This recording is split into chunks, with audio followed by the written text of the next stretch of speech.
Hi. So we finished the musical poetry reading part of today's video clips, and this will probably be World History for Ordinary People 22. But and I saw the coming together of the poem and what I want to talk about because the poem mentions something that I'm going to talk about. What I'm going to talk about is a fact that I came across 100 BC. China made a proclamation that they were going to deforest a great deal of the land so they could promote agriculture and therefore increase the population. Not that they didn't already have 50 million people, probably more people than the rest of the earth 10 times over at that time, but that's what they wanted to do. So they did deforestation. And lo and behold, I look into this and I find out, and we all know it, they deforested the whole planet, but it's really not true.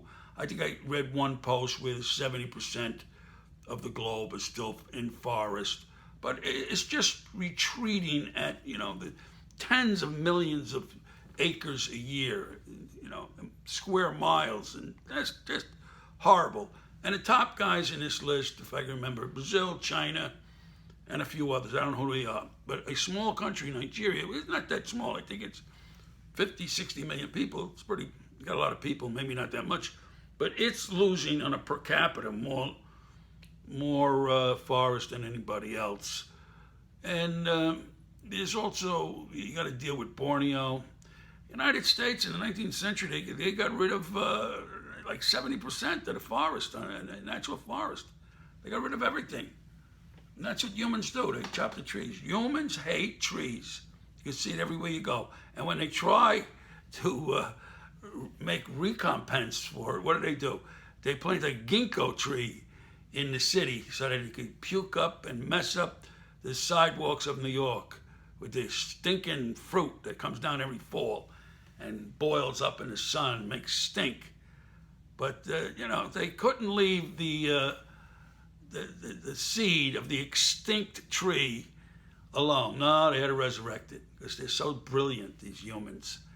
Anyway, we kill trees. That should be the next slogan for the next election for anything.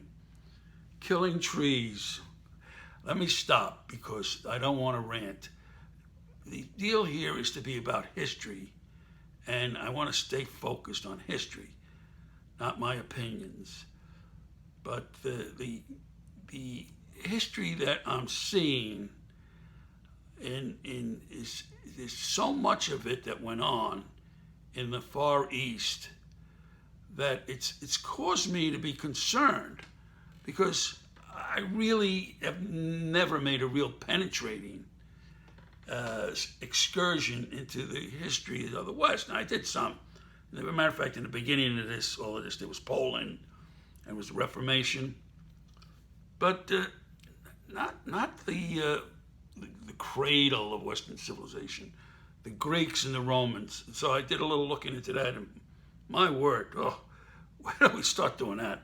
That's just as endless as the history of the Far East, So that's going to be a lot of fun. So let me just wrap it up here on this Far East for today. I'm not wrapping it up in any way, shape, or form. I'm going to continue. Oh, this is what I want to say. When I go on like that, there's always something that I forgot to say. And what I forgot to say is I've given up on the libraries ever coming back. I think they've been taken away from us permanently. Anyway, that's my opinion. It may not be true, but that's what I think. Anyway, so I said, let me go back to the old trusted Project Gutenberg, which I had used 10 years ago, 15 years ago, I don't know, long time ago, when I was trying to acquire knowledge. And before I get off the topic of the Far East, knowledge, it shook my memory that Confucius, who's like the big single individual in China, Confucius, 500 something BC, came from a Midland provincial governor, if it was a father. He didn't have a great education, but he had some. He became a minor bureaucrat and so on and so forth. But he championed the simple life.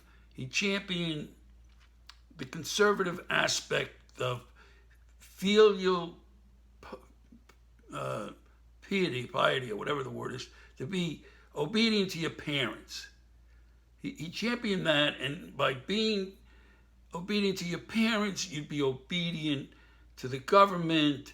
The government would be able to concentrate its forces, its wealth, on doing the best it could for the people.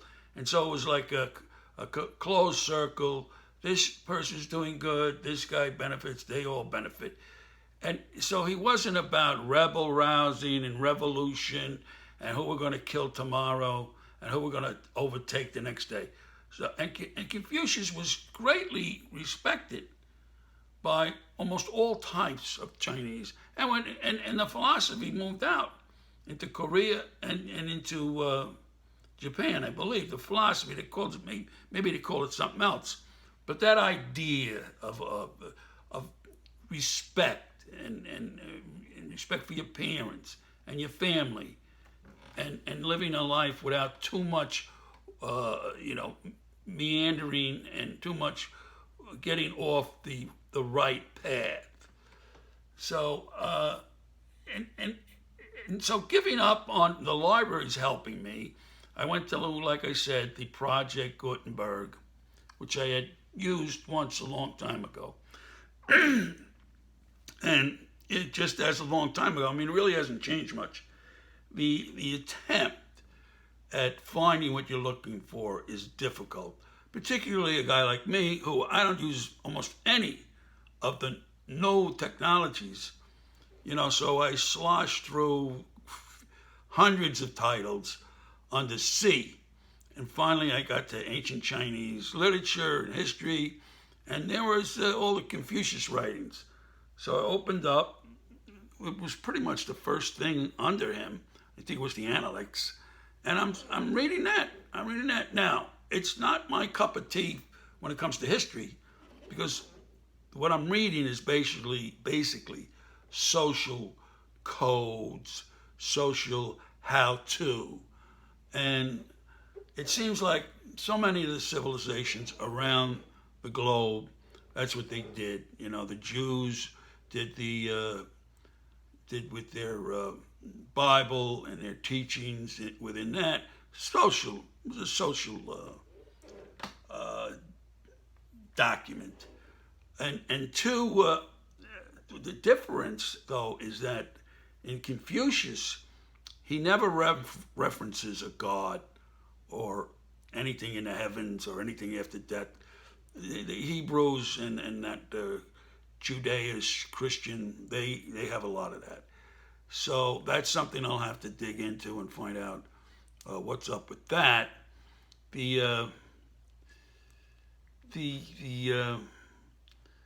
two religions, not religions, the two philosophies, Western theology, which is a philosophy, I think, and Confucianism.